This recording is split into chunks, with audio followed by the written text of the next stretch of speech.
அவரு அண்ணாமலைன்னு ஒருத்தர் பெரிய ஆம்பளை, மீச இல்லாத ஆம்பளை அவரு. ஒட்டு மீச வச்சது இவனுக்கு எப்படி தெரியும்? அதுபோல் செட்டப் செல்லப்பான்னு வேற குழப்பறானே. எங்க அக்கால ஓழி கர்நாடகாவில் போலீஸ் வேலைக்கு போடான்னா பொம்பளையை சீண்டிட்டு மாட்டிக்கின பொட்ட பையன். காலை உடைச்சு நீ திருந்தலையா? இவன் அடிச்சும் பார்த்தாச்சு, அவுத்தும் பார்த்தாச்சு. உன் என்னதான்டா பண்றது? இவனை என்ன பண்றதுன்னு நான் சொல்றேன். என்ன பண்ண போறா?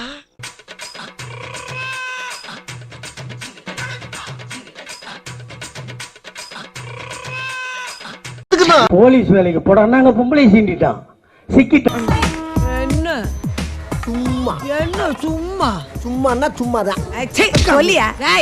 ஒரு ஆம்பளை குளிக்கிறதே இப்படி குறுகுறுன்னு பாத்தீனா, அங்க ஒரு பிஜேபி காரனை பிடிச்சி அந்த கேஸ்ல இருந்து தப்பிச்சு வந்து இங்க பிஜேபியில சேர்ந்தவன். ஆஹா, வலைய விரிக்கிறான், வம்பளுக்கிறானே. வாயை கொடுத்து வாயில முன்னோட ஊர்வு சிறப்புவாரா சாமி. முதல்ல ஒரு கவுன்சிலர் டீடா பொட்ட விலை ஏறிட்டான், மின்கட்டணம் ஏறிட்டான், பஸ் விலை ஏறிட்டான். இவர் போராட்டம் நடத்தி வரான். ஆர்ப்பாட்டத்துக்கு தலைமை வகித்த தமிழக பாரதிய ஜனதா பொதுச் செயலாளர் தமிழிசை சவுந்தரராஜன், டீசல் விலை திடுக்கிட வைக்கிறது, பெட்ரோல் விலை பயமுறுத்துகிறது, கேஸ் விலை கவலைப்பட வைக்கிறது, மண்ணெண்ணெய் விலையோ மரண அடி கொடுக்கிறது. இப்படி மக்களின் மீது மரண அடி கொடுத்தால் சாதாரண மக்கள் எப்படி வாழ்வார்கள்?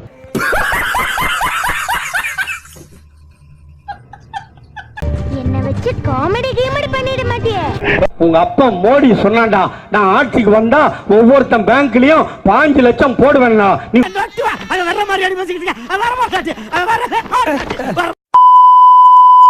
அந்த 5 லட்சத்தை வாங்கி கொடுத்துட்டு பேசுறா அண்ணாமலை. ஏண்டா எங்களை இன்னமுமாடா நம்பிக்கிட்டு இருக்க? எங்க பேசிக்கிட்ட பார்த்தாவே உனக்கு தெரிய வேணாமா அவங்க தருவாங்களா தரமாட்டாங்களான்னு? இன்னும் பச்சை புள்ளையா இருக்கேடா. பச்சை புள்ளையா? சொல்லுங்க. 400 ரூபா வித்தது சிலிண்டரு, 1150 ரூபா விலை ஏத்திட்டு பொம்பளைங்க தாலி அறுத்த கட்சி பிஜேபி கட்சி. அது போய் ரொம்ப நாளா சின்னமா இருக்கும். நீங்க ஒரு கட்சியா? மோடி அவர்கள் அவன் ஒரு கேடிடா. மாப்ள ரகசியத்தை அலௌன்ஸ் பண்ணாதே, அசிங்கமா நினைப்பாங்களா இல்லையா? என்ன மாமா உனக்கு இதெல்லாம் பழக்கப்பட்ட விஷயம். நீ போய் வேலைய பாரு. இந்த நாட்டுல ஒருத்தன் உயிரோட கேடினா அவனுக்கு கல்யாணம் ஆச்சுன்னு தெரியுமா உங்களுக்கு? தெரியுமா தெரியாதா? சொல்லிருக்கானடா. அவன் செஞ்சது நியாயமா? நியாயமா? அதுக்கே நடிக்கிறீங்க? வேணுமே கேட்க வேண்டியதானே? கேக்குறேன்டா, கேக்குறேன். 5 வருஷமா முதலமைச்சரா இருந்தான், கல்யாணம் ஆகலன்னு போய் சொன்னான். மனிதன் தன் வாழ்வில் கடைபிடிக்க வேண்டிய வழிமுறைகளை மட்டும் தெற்குப்பட்டி மக்களுக்கு சொல்ல கடமைப்பட்டிருக்கிறேன். நீ இன்னும் சாவலையா? சும்மா பிரதமர் ஆனவனை தான் கல்யாணம் ஆச்சுன்னு ஒத்துக்கணும். இப்படி ஒரு திருட்டு பையன் இந்த நாட்டுல பிரதமரை வைக்கலாமாமா? யாரு இந்த நாட்டை ஆண்டுகிட்டு இருக்கானே மாங்காய் மடையன் புலிகேசி, அவன் தாயா? நீ ஏன் சொல்லியா? குடிக்கவே கஞ்சி இல்லாதப்ப ஆக இந்த பிஜேபின்ற கட்சி இந்த நாட்டுல இருந்து ஒழிய வேண்டிய கட்சி.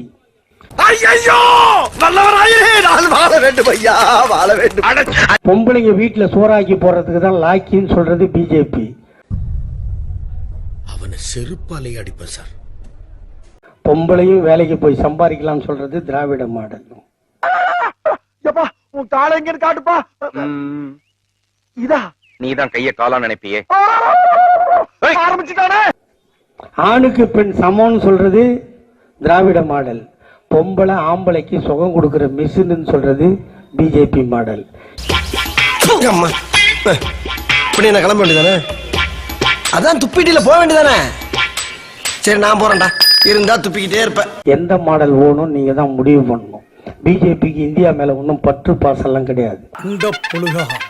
மாபெரும் சபையில் நீ நடந்து போனால் உனக்கு மாலைகள் தாறுமாறாக விழ வேண்டும் என்று நான் ரேடியோவில் கேட்டிருக்கிறேன். நீ சொன்னது உங்ககிட்ட எதுவுமே இல்லையாப்பா? நம்ம தேசிய கொடி இருக்குல்ல, இப்ப ஊடு ஊடா தந்து கொடுத்தான்ல, அவனுக்கு அதுல பாசமே கிடையாது. இவன் வேற என்னை ரொம்ப டார்ச்சர் பண்றான்டா. அந்த கொடியில் இருக்கின்ற பச்சை துலக்கனை குறிக்கிறது, அதில் இருக்கின்ற வெள்ளை கிறிஸ்தவனை குறிக்கிறது, அந்த காவி மட்டும்தான் இந்தியை குறிக்கிறது.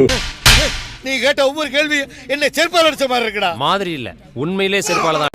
ஆகவே நாங்கள் இந்த கொடியை ஒத்துக்கொள்ள மாட்டோம் என்று 52 ஆண்டு காலம் தேசிய கொடியை தொடாத பரதேசிகள் தான் பிஜேபி காரர்கள்.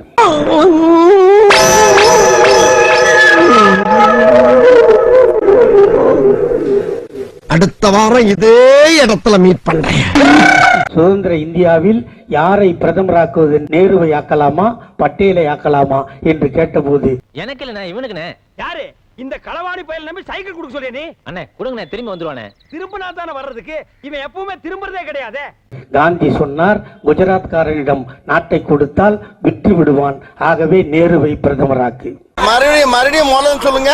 குஜராத்காரனிடம் நாட்டை கொடுத்தால் விற்று விடுவான், ஆகவே நேருவை பிரதமராக்கு. நல்லா தானே சொல்லிக்காரு, அப்புறம் இதை வரவேறுங்க. காமராஜரிடம் கேட்டார்கள், இந்த நாட்டுக்கு பிரதமராக மொராஜி தேசாயை ஆக்கலாமா இந்திரா காந்தியை ஆக்கலாமா?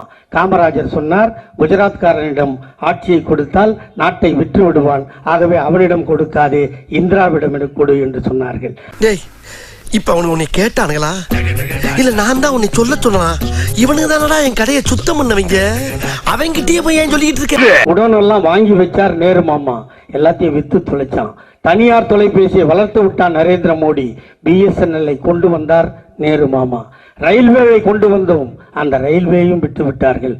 சினிமா கேட்போம், மட்டமா கேட்போம், கேவலம் கேட்போம். இல்லங்க, நானும் இல்ல சார், விளையாட்டுக்கு தான் நானும் சொல்றேன். ஆக எல்லாத்தையும் வித்துட்டு நடுரோட்ல நிக்க வச்சு மதத்தின் பெயரால் ஜாதியின் பெயரால் இந்த நாட்டை துண்டாக்கி கேவலப்படுத்துவதற்கு பிஜேபி என்ற ஒரு கட்சி இருக்கு. அப்படிதான் பாரதிய ஜனதா கட்சியினுடைய அரசியல் இருக்கும்.